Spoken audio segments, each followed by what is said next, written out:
The following is a presentation of the ForceCenter podcast feed.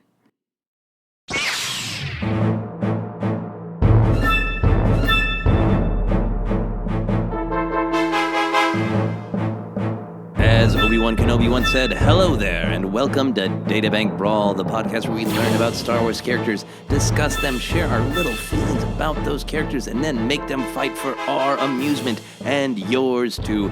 I'm your host. My name is Joseph Scrimshaw. With me, as almost always, is Ken Napzok. Happy to be your almost always, just like you're my almost always on Star Wars Ranked. Yeah, it is a great thing that we do here. It's an honor to guest on one another's podcasts on the podcast feed we share. Also here, making a special appearance, hasn't been on Databank as much lately, but we got a little whiskey. Absolutely. We got some Christmas Jack. Some Christmas Jack. A gift from my uncle. I want to see that Rankin Bass animated special of the little Christmas Jack who brings some nice whiskey to the nice adults. If you've been very good, you get a little sip of Jack. A terrifying idea. But that makes sense here on Databank Brawl because that's what we do. It's a mixture of fun and terror because we pick these characters, we get the information from them on the StarWars.com Databank, the official site, so we know it is juicy and true, and then we make them fight, often horribly. Let's see how horrible it is going to be this week. Ken, are you ready for your first combatant? We've had some great ones as of late. Yes. Yeah, and we are going back to the brand new well that is getting deeper every day. Ooh. And that is more and more entries from The Last Jedi. I don't pull characters until they're on the databank with great exception. And I was delighted to see a certain gentleman that we are all fond of here on ForceCenter be added to the databank. And that is poor, long-suffering Captain Canady. He is here, Ken, your favorite Captain Canady. Here is what the StarWars.com Databank has to say about him. A veteran officer, Moden Canady is captain of the siege dreadnought Fulminatrix, charged with annihilating Dakar's resistance base from orbit. Canady commanded a Star Destroyer in the Imperial Starfleet and is distressed to find himself surrounded by arrogant, inexperienced young First Order officers. So juicy. Not a lot really there that's different than what we know from other sources, but it's nice to see him in the databank. He is, man, sitting there all with that look on his face like, I used to be something. The Empire used to be great. You guys weren't there, man. I was there. That was back in my 20s when people did things right. Now that I'm around 50 and other people are in their 20s, they're doing things wrong. Yeah. Classic. He was, what is it? He's a commander. Moden. What a name, Moden. Commander of a Star Destroyer. Okay, so he didn't have... we're trying to see the actual rank. So he ran, that would mean he'd be in charge of that Star Destroyer. Yeah, because it's not commander, it's Canady commanded a Star Destroyer. Commanded, right, okay. So I would imagine he was hot stuff in his 20s. So I'm trying to see, in my mind, I'm forming my headcanon of his promotion.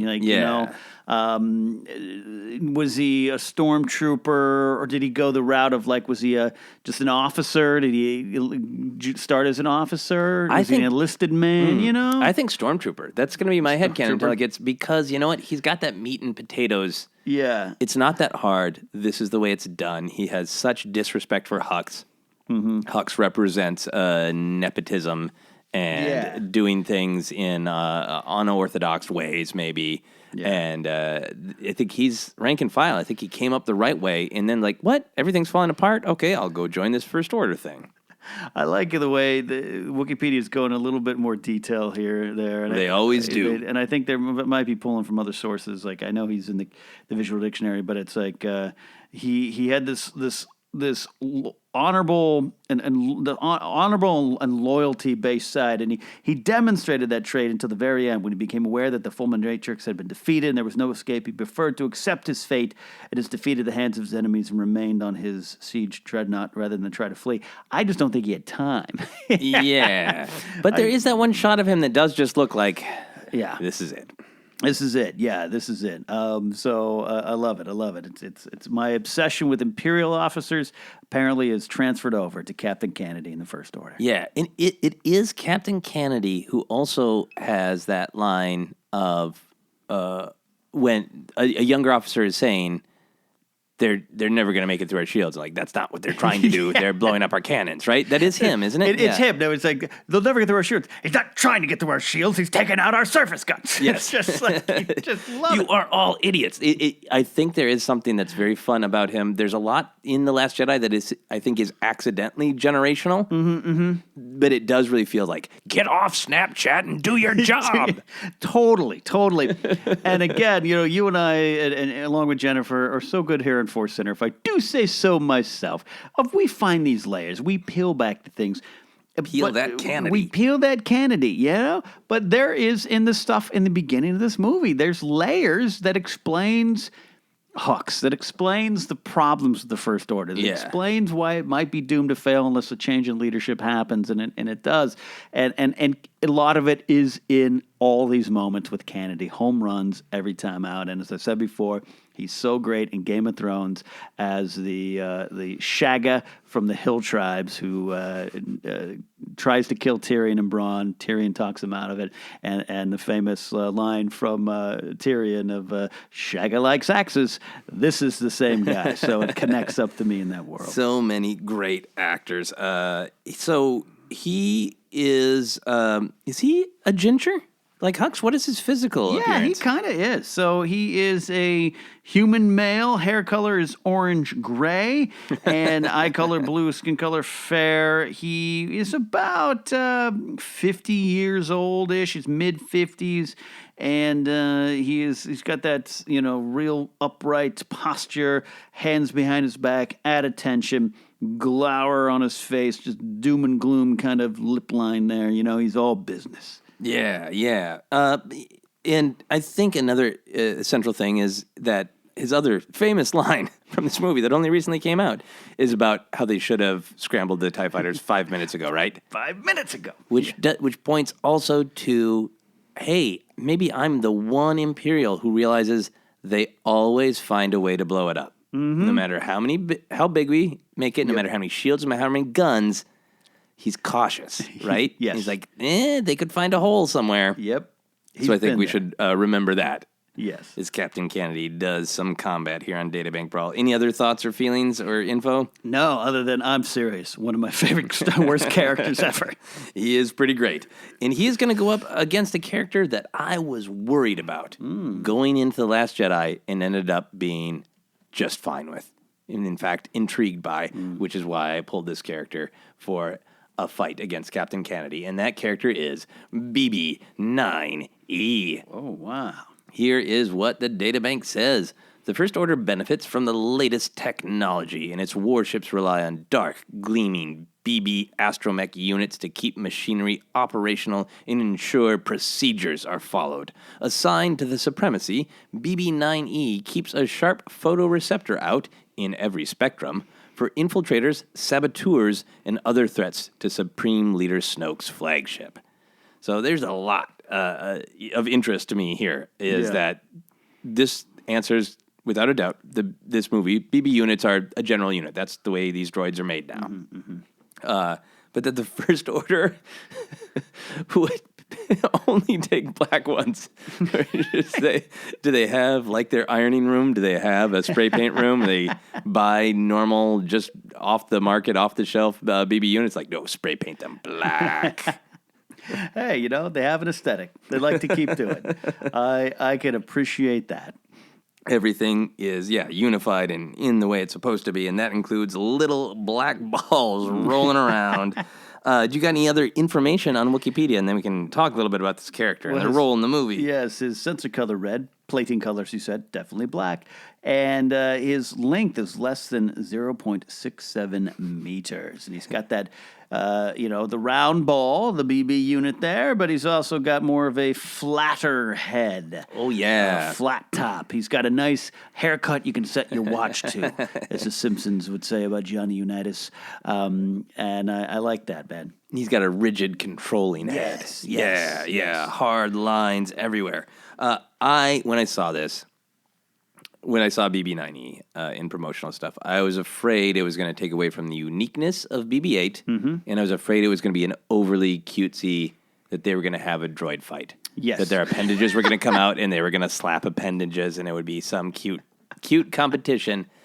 I like that BB-9E is not in it much, but he's just the one, as the databank says, who's like, I have the whole history, I'm assuming, of the Empire in the First Order downloaded into me. Yeah. And I realize those MFers put our costumes on all the time. Our uniforms on all the time. That is the weakness of the Empire and the First Order. They keep dressing up like us. Yeah. So I'm going to keep a lookout for that. Cold, sinister, and even malicious personality of this programming. I love it. And you're so right. Because BB-8 is a success story for creating new Star Wars. Even there's some, I'll admit, some over-the-top stuff in The Last Jedi, but you're on board for it because you love BB-8. And BB-8 could have gone wrong, right? Oh, yeah. It could have been, I don't want to say the Jar Jar of Force Awakens, but it could have been wrong. So you're right. I think we all kind of had a little bit of those fears. Oh, he's 9E because he's evil.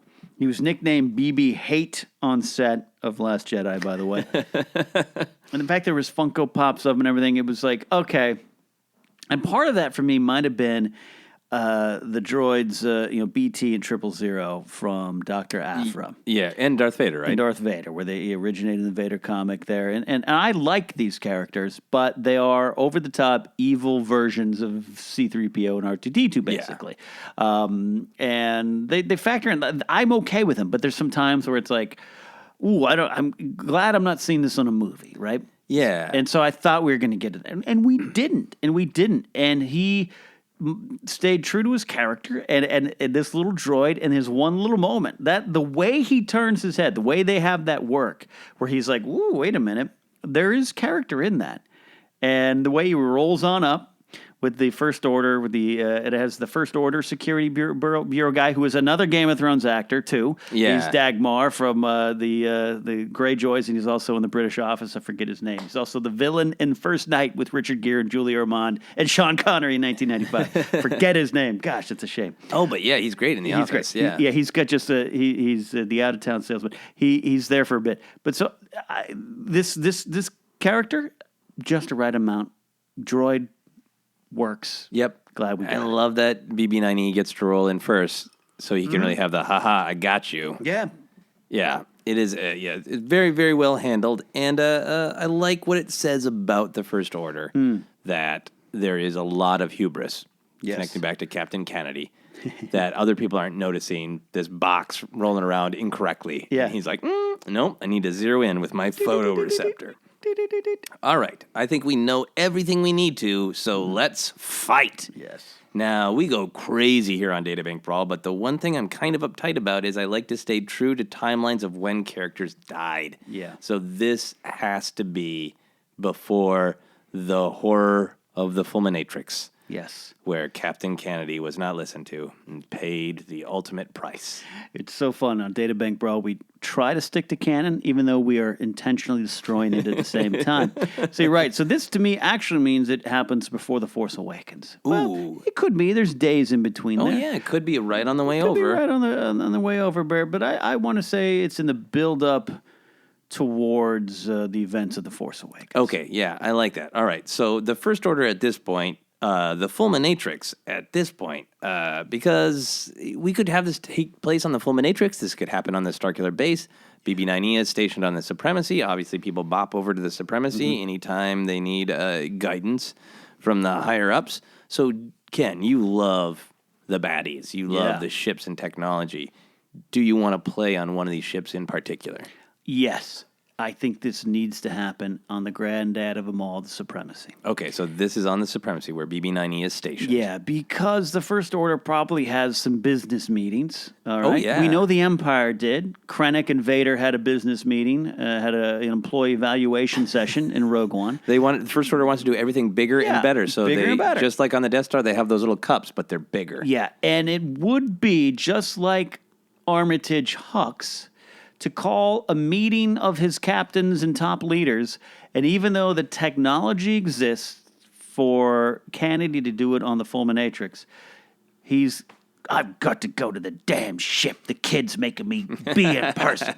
So I think this is Canady arriving to the supremacy for a Hux monthly meeting. I love this.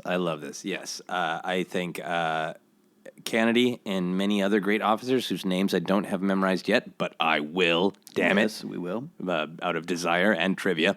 So a bunch of First Order officers come in, and I think Hux says, "There are refreshments," and there are. There's some little And there are. little Star Wars refreshments Yeah. on the table. Now, Hux, I think this meeting is basically a super awkward attempt to be charming. that new version of First Order ISB officer, Yeah. who's from the office, Yeah. he's there too, and he's also a salesperson in the Star Wars galaxy, and he recognizes that Hux is basically trying to buy loyalty, Right. so people follow him rather than Kylo Ren on his side in this little dumb civil war. So he's trying to charm him. Because it's driving me crazy. It's Ralph Ineson plays Chris Finchy on the British Office. Okay. There it's there. Okay. But what is his character's name in Star Wars? It's in the visual dictionary. It's in the visual dictionary.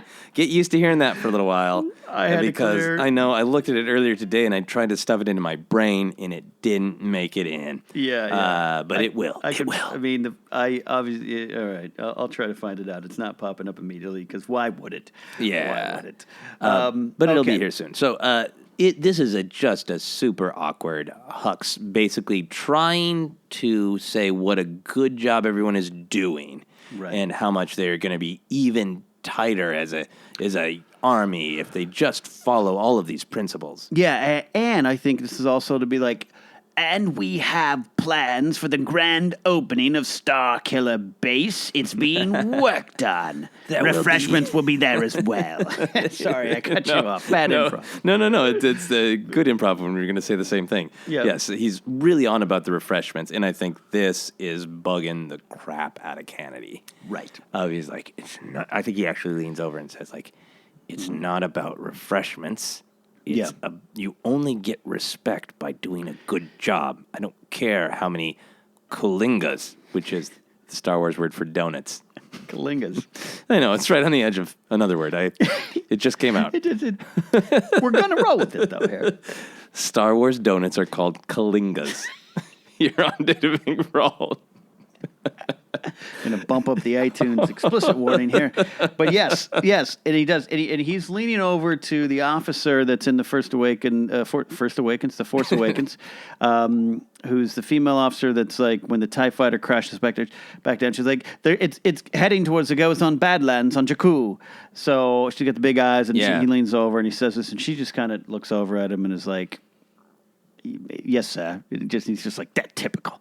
You guys don't understand what I'm talking about. Yeah. So I think Canady gets up, and I think the meeting's going on, right? It's begun.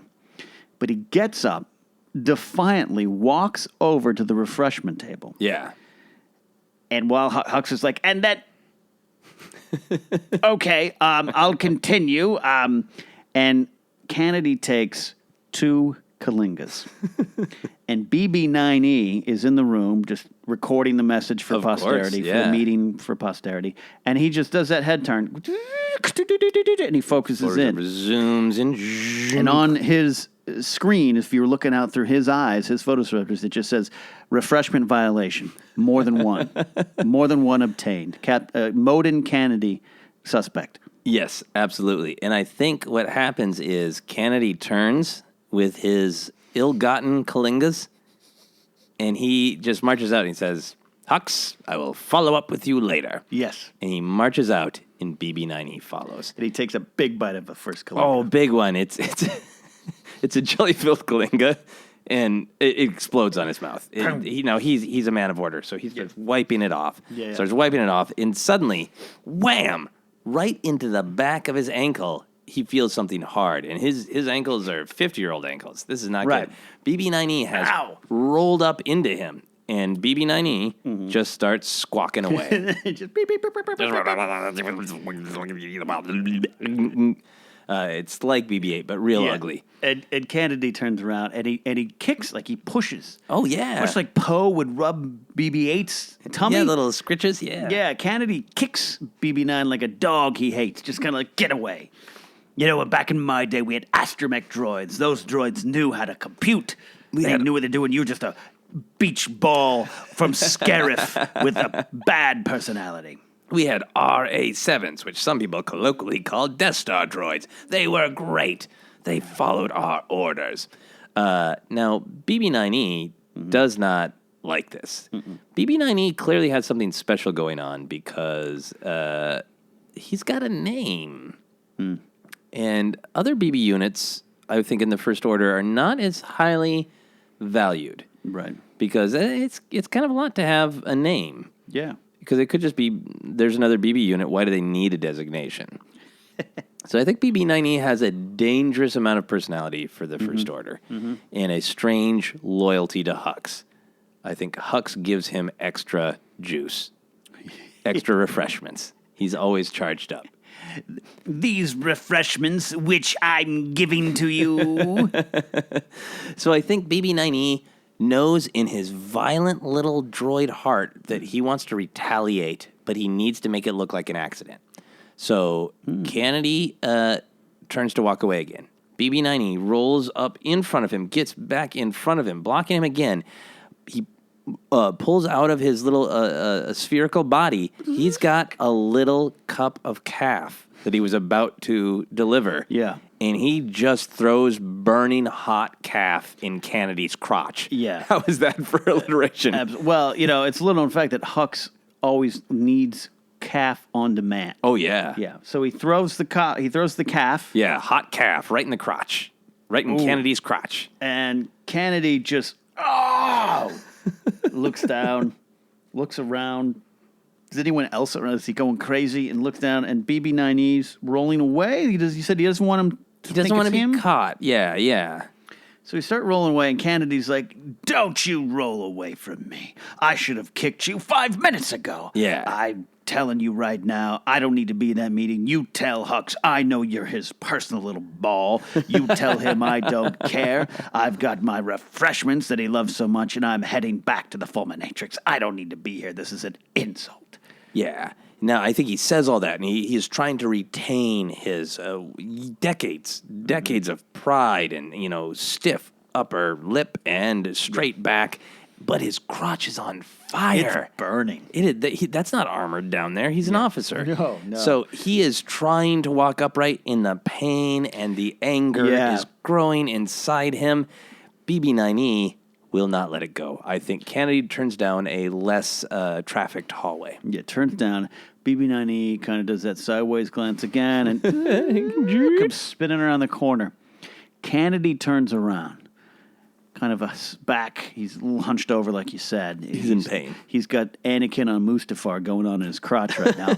And he turns around, and BB-9E launches a cable with a little pincher in the end of it, and grabs the second Kalinga that's in Canady's hand that's been untouched, and he starts pulling back. Canady, of course, stops, holds it, but it's a Kalinga, it's a donut. Yeah, it rips in half. Explodes. Much like Luke's lightsaber and Anakin's lightsaber when Rey and Kylo eventually destroy it. So now this refreshment's all over them. This is horrible. And at this point, Canady is bristling with anger at the stupidity of his inferiors who are giving him orders, who are technically his superiors. Yeah. And he doesn't even realize it. He's almost watching out of his own body as he throws the ruptured Kalinga at BB-9E. BB-9E dodges, and he pulls his little sidearm, his First Order blaster. Yep. I think he opens fire on BB-9E. He does open fire on BB-9E, but as we established, Canady started out as a stormtrooper. So Canady can't hit him. And the blasts go all around, and BB-9E is doing a little dance, like a pew, pew, pew, pew. And grazing, one of the shots finally kind of grazes BB-9E, but BB-9E races around the corner to kind of get away. And Canady goes in pursuit. Yeah, I like this. I think BB-9E kind of spins like a top, like a little pool ball that you just clip the side of, and he bounces, and he goes around to this even more secluded area. I think they are heading into that the uniform area that BB-9E knows well. He knows that is the most vulnerable place on the ship because people will try to put those costumes on. So I always want to keep my photoreceptor on it. Side note, do you think that BB-9E goes up to Ralph Ineson's character and is like, come here, I want to show you something. And he takes him down to that room and shows, look, where's the trash can? There's no trash can. There's no trash here. can. That's against regulation.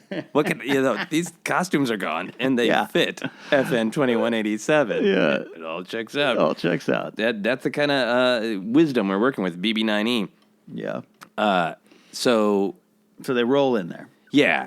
He rolls in there. Yeah, he rolls in there, and I think Canady at this point follows and knows, I just need an isolated place to quietly murder this droid. Right. So I think he closes the door. And it's just you and me, droid.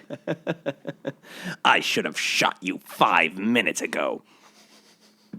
So now BB-9E knows he is fighting for his life. And Canady knows that BB-9E is recording this. Yeah. So I think BB-9E, before Canady can even get another shot off, I think he launches something else out of his body. I think he launches basically a distraction, which is basically sparkles. Now, you might be asking, why does a First Order droid have sparkles? BB-9E knows that they are very important to distract foes. Well, I'll tell you what these sparkles are, though. It's actually, I'm glad you mentioned this, Joseph. It's actually a very important part of a droid, a BB unit on Supremacy, because occasionally a call will come out from the throne room where there's not enough sparkles on Snoke's robe. And it doesn't glisten. It doesn't in the light. glisten. Yeah, so it's got to be. And this was set up way back in Rogue One, one of the Tarkin initiatives that Jyn Erso reads aloud is, I believe, Pax Aurora, and that was weaponized sparkles. Right. Yeah, Right. We're That's going to what learn Pax that. Aurora eventually. is weaponized sparkles. Eventually, we'll learn that. So they make spots dance in front of Kennedy's eyes, so he really can't see. Now he's firing super wildly, and this gives BB-9E a chance to roll up and try to physically do some real damage to Canady. What does BB-9E do? He rolls up and you learn if you're telling a story in pro wrestling, all right, you injure, say I'm wrestling you and I injure your left knee. I go after your left knee and the entire match I work your left knee, all right? BB-9E's got that in his brain. He rolls up to Canady and you saw how BB-8's head extends in the X-Wing. That's how he saves the day in the beginning of Last Jedi. Well, BB-9E does that too. His head just launches up, extends right into the crotch of Captain Canady. So now it's burnt and it's squished and hurting. Oh, and it's terrible. But a side effect that BB-9E could not foresee. The First Order's costumes are super absorbent. Yeah. So this is like, it's basically dark, evil bounty paper towels on Kennedy's crotch. Those laundry droids do a good job. So when BB-9E's head makes contact, a bunch of the calf squeezes out, and it just milks over BB-9E's photoreceptor. I'm definitely putting explicit on iTunes right now. Yes. So now BB-9E is effectively blind. He's been blinded by his own, dare I say, hubris? Yes. By the calf he put in that crotch came back to haunt him. Crotch calf will do that to you. And what Canady does in this moment, he's still smarting from this pain. And he's kind of in his head like, let's face it, I'm a bad shot. He reaches over to one of the laundry droids and grabs the iron. Oh, the burning part, yanks it off and just... And in his head, he's like, I don't know what this will do to the droid, but I'm going to find out. And he just irons the side of BB-9. Oh, yeah. And I think BB-9E has pain receptors like every other droid. In fact, maybe they're even heightened on First Order droids, so they could be not unlike, dealt with. Say, a gonk droid in Jabba's palace. Exactly. Very sensitive feet. All of BB-9E is sensitive. It hurts to even roll. That's how cruel the First Order is. Yeah. So I think BB-9E screams like that little droid has never screamed before.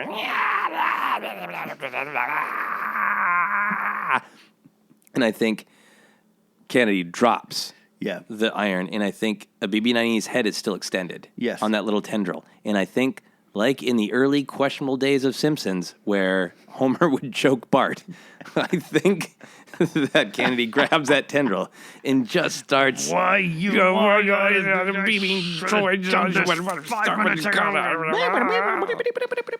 And I think this is a good point to pause in our narrative and decide who will win, who should win, who do we want to win, all that juicy stuff.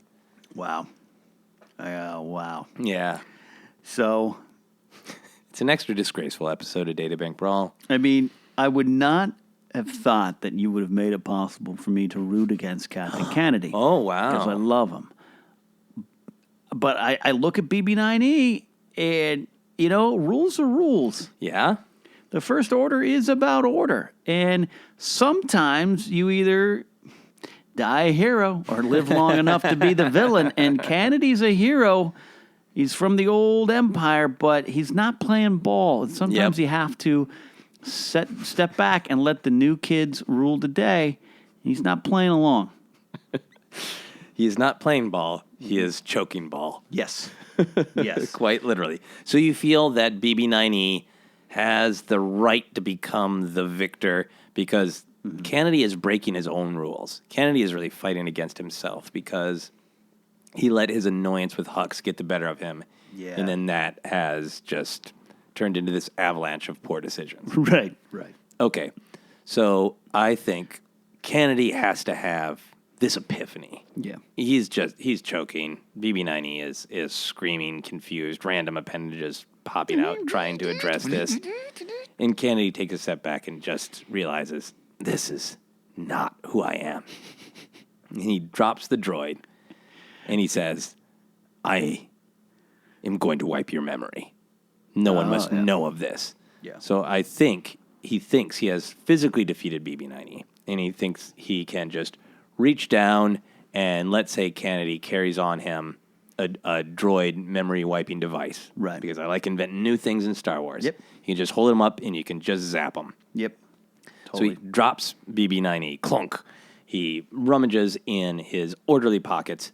He quickly finds this device. He pulls it out, but before he can turn it on to wipe BB-9E's memory of the last 10 minutes, BB-9E does something physically definitive to end this fight. What does he do, Ken? Well, another arm comes up Okay. from around the back of BB-9E. Extender arms, man. Those BB units' arms go for a while, we've seen. But this one has on the end of it, much like as the First Order is inspired by the Empire, Oh, yeah. has on it a little needle. Like the mind probe. Yes. And as Canady is trying to erase, he's trying to get the socket, he looks out the corner of his eye and he sees this mind probe. And he's like, oh no, I know what this does. Yeah. I've seen this in action. And he just looks over and goes, no, please, don't. But it's too late. The syringe goes in, huh? Side of his neck. Right in the side of his neck. Yeah. Now, it's not fatal. No. It's just more of a human mind wipe. Yeah. He drops unconscious almost immediately. Yeah. And I think that this is a flash of horrible pain and regret and fear and doubt, and then he's just crumpled. And sometime later, Canady, who does not like to lose control, Right. he wakes up back on the Fulminatrix in his own quarters. Yeah. And he sees a plate of refreshments Yes. right next to his bed. And it's got one Kalinga on it. And a little note written in Orabesh, Yeah. next time, one Kalinga. And he has no idea what any of that means. Right. No idea whatsoever. And this is terrible for him to have that kind of chaos in his heart and in his mind. Yeah. And all he remembers is a vague resentment of everything that is shiny and black. Yes. He realizes that is everything around me. So he carries this conflict in his soul as he serves out the rest of his days on the First Order. Yeah. And the he does his dreadnought. best to poke around in it with his personal First Order version of the Hangover. Yes. And figure out what happened. But he Yes. can never quite piece it together before the galaxy explodes into chaos. Yes. Now, Yes. what happens from BB-9E's photoreceptor perspective? He has to. You're talking about how does he fix it? I want to make sure I'm answering the right question. He's had some damage. He Yeah. obviously, Okay. helped Canady get to where he is. But what did BB-9E learn? He learned that it is important for the sake of the First Order to pay attention to every small detail and to not assume anything. Never assume anything. And even someone as decorated as Captain Canady can have sometimes his own desires in front of the desires of the First Order. Right. And that sometimes the problem is right in front of you. Exactly. And there is a place for everything in the First Order, and that goes all the way from refreshments down to trash cans. Yeah. And he vows, I will keep my photoreceptors sharp. Yeah. And so he does. And both of these heroes, I think, meet sad fates. Well, we don't know about 9E yet. We don't know about BB-9E. You know, he could be, you know what? The character we've painted for him, maybe he will be in charge of the First Order in episode 9. Right. Maybe he will. Maybe he will. He will be elevated to a higher status. That is our strange battle of the dysfunction of the First Order. It's hard when you're too uptight, when you're obsessive about everything. It leads to combat in the clothing room. That's very fun, very fun. We will, of course, be doing more great Last Jedi characters. We'll maybe do battles like this where they fight other characters from Last Jedi. Mix and match from other places. We'll maybe try to do some other characters from Battlefront 2. I really do like to wait. I know there's so many juicy characters in the visual dictionary, and I'm waiting for them to be added to the databank. I know they will be, and they will roll out and fight. If there are characters that you would like to see fight, please send me your suggestions with hashtag Databank Brawl. You can do that on Twitter or Facebook.